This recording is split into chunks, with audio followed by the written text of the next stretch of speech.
কয়েক শ কয়েক শত পুলিশের সামনে একজন বীর দাঁড়িয়ে আছে, দেখতে পাচ্ছেন? এই বীরকে দেখা যায়? একজন এত শত পুলিশের সামনে একজন, যাকে দেখেছেন সে কে জানেন? সে হলো হাসনাত আবদুল্লাহ। এই হাসনাত আবদুল্লাহকেই রুমিন ফারহানা কুত্তার বাচ্চা বলে গালি দিয়েছে। রুমিন ফারহানা, বুঝছেন? এই হাসনাত আবদুল্লাহকে আপনার নিজুম মজুমদার কুত্তার বাচ্চা বলে গালি দিয়েছে। এই হাসনাত আবদুল্লাহকে আওয়ামী লীগের ছাত্রলীগের নেতা শিল্পী মাকসুদ, মনে আছে? চিনেন নিশ্চয়ই, স্টার। সে বলছে ঝুলিয়ে রাখবে, রাজপথে মেরে ঝুলিয়ে রাখবে। তাকেই রুমিন ফারহানা কুত্তার বাচ্চা বলে গালি দিয়েছে। এ বিষয়ে পিনাকি ভট্টাচার্য একটি ফেসবুকে স্ট্যাটাস দিয়েছেন, আপনাদেরকে সামান্য একটু পড়ে শোনাই। শেখ রুমিন ফারহানা জুলাই বিপ্লবের সিপাহসালার হাসনাতকে ফকিন্নি বলেছে, স্লাম ডগ মিলিনিয়ারও বলেছে। অর্থাৎ স্লাম মানে বস্তি, ডগ মানে কুত্তা, স্লাম ডগ মানে বস্তির কুত্তা। সেই একই কথায় আবার কমেন্ট করেছে আলো আসবেই গ্রুপের বাকশালী সৈনিক শাওন, হুমায়ুন আহমেদের বউ, আসিফ নজরুলের শাশুড়ি শাওন। খুশি হয়েছে শাওন, স্বাভাবিক, শাওনরাই তো গালি দেয় এইভাবে, তাই না? শাওনের কমেন্টে ভর করে হাসনাতকে বান্দির পুত বলেছে আরেক বাকশালী জয় মামুন। সাংবাদিক জয় মামুনকে চিনেন? বান্দির পুত বলেছে, গালি দিচ্ছে। কিছুদিন আগে চ্যানেল 9-এ তুষার আব্দুল তুষার একটি টকশো করেছে, নিজে উপস্থাপনা করেছে। সেখানে বলেছে যে রাজনীতিবিদদের ভাষা খারাপ হয়ে গিয়েছে।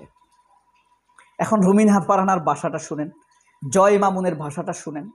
কিছুদিন আগে এক অভিনেতা রিজওয়ানা হাসানকে কিভাবে তার যৌনাঙ্গ নিয়ে কথা বলেছে সেটা শুনেছেন।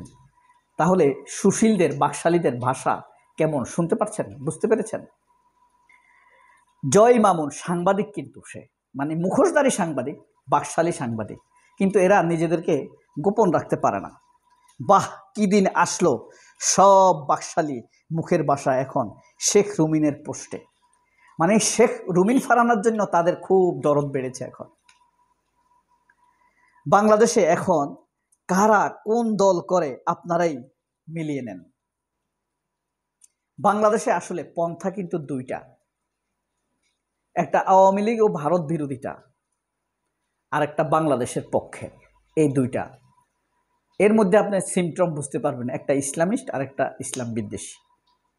ইসলামিকদের মধ্যেও কিছু লোক আছে আওয়ামী লীগদের পক্ষের, এটা কিন্তু একদম সাক্ষর কাওমি টাইপের লোক। আর তাবলিগের, এরা সব তাবলিগ না, পুরানা ক্রিম, যারা উপরের লেভেলের। শেখ রুমিন, তুমি যে গর্ত থেকে প্লট প্লট বলে চিৎকার করতে, সেখান থেকে তোমার উদ্ধার করেছে হাসনাতেরা। হাসনাতদের কারণেই তোমরা উদ্ধার পাইছ। তুমি এখন রাজনীতিবিদদের যে বিএনপির আরেক গ্রুপের ভয়ে বিবাড়িয়ায় প্রবেশ করতে পারো না, আর বাকশালীদের সাথে সুর মিলিয়ে হাসনাদের দিকে চোখ তুলো, আঙ্গুল তুলো, আসলে এটা তো তোমাদের গ্রুপিং সমস্যা। হাসনাতকে আক্রমণ করলে মিডিয়া তোমার পক্ষে থাকবে, বাকশালীরা তোমার পক্ষে থাকবে, বিএনপির ভিতরের যারা আওয়ামী ভারতপন্থী তারা তোমার পক্ষে থাকবে। এই কারণেই তুমি এখন হাসনাতকে টার্গেট করেছ, কারণ ভারতপন্থীদের কাছে তুমি তাহলে সাপোর্ট পাবা। সুন্দর বিশ্লেষণ করে গেছে পিনাকি ভট্টাচার্য। শেখ রুমিনের মতো রাজনীতিবিদ 7 বার জন্ম নিলেও একজন হাসনাত হবে না। খুব সুন্দর। আসিফ কিংবা সাদিক কায়েম হতে পারবে না। তোমার ভারত গিয়ে বিধানসভা নির্বাচন করাই ভালো হবে। এই বেয়াদবির ফল কড়ায় গন্ডায় তোমাকে বুঝিয়ে দেওয়া হবে। রুমিন ফারহানার উচিত ভারতে গিয়ে আসলে বিধানসভা নির্বাচন করা। এই দেশে এর জায়গা হওয়া উচিত না। পথে ঘাটে পাইলে তারে পিষিয়ে দেওয়া উচিত। এই হলো শেখ রুমিন ফারহানাদের অবস্থা, বুঝতে পারছেন? ধরেন বাংলাদেশে এখন যারা ফ্যাসিবাদের বয়ান উৎপন্ন করছে তারা কারা? আবু আলম, শহীদ খান, জয় মামুন, নিজুম মজুমদার, বিএনপির ফজলু, হ্যাঁ, তারপরে নীলুফা আক্তার মনি, আমির খসরু মাহমুদ চৌধুরী, বরকতুল্লাহ ভুলু, হ্যাঁ, তারপরে সুশীলদের মধ্যে আব্দুল নূর তুষার, আবু আলম শহীদ খান, হ্যাঁ, তারপরে আপনার আছে এই রুমিন ফারহানা, হ্যাঁ, এরপরে আছে আপনার এই শোয়েব আহমেদ, প্রথম আলোর সাংবাদিক। আর এদের সবাইকে এদের মুখের ভাষাগুলো ভোকাল হিসাবে উপস্থাপন করার জন্য সহযোগিতা করে কে জানেন? এই রোকসানা আঞ্জুম নিকুল বা যমুনা টিভি, এটিএন বাংলা, হ্যাঁ, তারপরে আপনার সময় TV, ৭১ TV, DBC TV, global TV, Naznin Munni. এরা তাদের বয়ানটাকে ফোকাস করে, মানুষের সামনে আনে। তখন মনে হয়, আমি মনে করি আল্লাহ আমার যে মনে মনে যেটা ভাবছি এরা তো সেটা বলতেছে না, আমার কথা কি ভুল? তো এরা বলতে বলতে বলতে বলতে বলতে আমি আমার ভাবনাটাকে এক সময় ভুলে যাব বা সেম মনে করতে থাকবো, আমি নন অ্যাডজাস্টেড মনে করতে থাকবো। আসলে এটা তো সঠিক না, সবাই এটা ভাবতেছে, হ্যাঁ, আমার ভাবনা মনে হয় ঠিক নাই, আমার আত্মবিশ্বাস নষ্ট করে দিবে। এরা এভাবেই আমাদের দিকে ধ্বংস নিয়ে আসে, আমাদেরকে তছনছ করে দিতে চায়। আপনি দেখেন রুমিন ফারহানা, খেয়াল করলে বুঝবেন, যতটা না সে খালেদা জিয়ার কথা বলে, তারেক রহমানের কথা বলে, জিয়াউর রহমানের কথা বলে, তার চাইতে সে বেশি অশ্রাব্য কথাবার্তা বলে।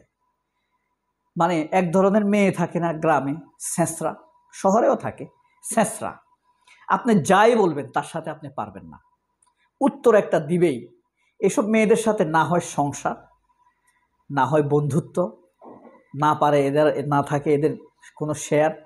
এরা কখনোই নিজেদের ভুল বুঝে না, সব সময় যা করে নিজেই ঠিক করে, নিজের দোষ সবসময় অন্যের ঘাড়ে চাপাতে চায়। সেই চরিত্রের হলো এই রুমিন ফারহানা। আপনি বুঝেন, পর্দার সামনে, ক্যামেরার সামনে একটা মহিলা একটা জাতীয় হিরোকে, বীরকে কুত্তার বাচ্চা বলে গালি দেয়। তার বাবা আছে, মা আছে। যদি এটা সে দিত এই গালি, তাহলে একটা কথা ছিল। যদি হাসনাত আব্দুল্লাহ দিত, সেই ইয়াং 25-26 বছর বয়স, ছোট ছেলে, জীবন শুরুই হয় নাই, এখন তারা সাহসী হবার কারণেই না হাসিনাকে দৌড়াতে পেরেছে।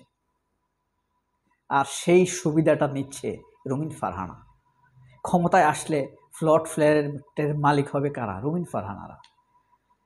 বাংলাদেশের সবগুলো রক্তপাতে মানুষ সুবিধা করে দিয়েছে এই সন্ত্রাসী আওয়ামী লীগ আর বিএনপিকে।